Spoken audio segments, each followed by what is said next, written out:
Yo mga idol, kamusta na? Barangay Ginebra updates tayo ngayon, pero bago tayo magpatuloy, pa-like and subscribe naman po and pahit ng notification bell para updated kayo sa ating daily Barangay Ginebra updates.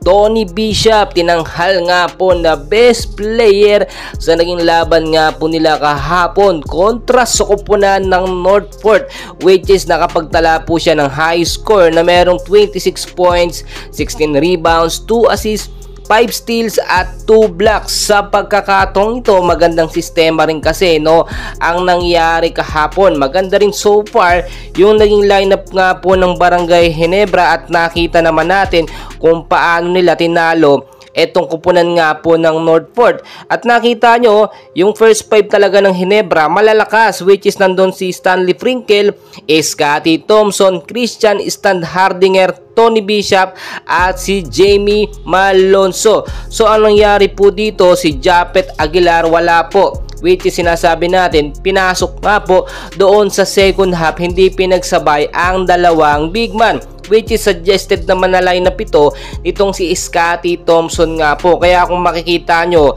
talagang nagtutuloy-tuloy so far ang pagkapanalo nga po ng Barangay Ginebra dahil nga po sa magandang sistema. Kahit nga po si Coach Tim Cone at si L.A. Tenorio ay hindi makapaniwala sa naging lineup nga po ng Barangay Ginebra ngayon. Talagang suggested po yun dahil nga po si Scotty ang tumatayo as of now bilang captain ng Barangay Ginebra. So more on na nagagabay lang at tinitignan ni Coach Tim Cone yung sistema ngayon ni Scotty Thompson.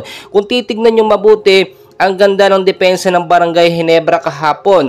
At nakikita naman natin simula first half, yung first quarter, nakalamang agad ng 5 points ng Northport, pero nahabol po yun instantly ng Barangay Ginebra, which is hindi natin inaasahan. Madalas kasi kapag ganoong nakakalamang na ang kalaban nila, nahihirapan na sila.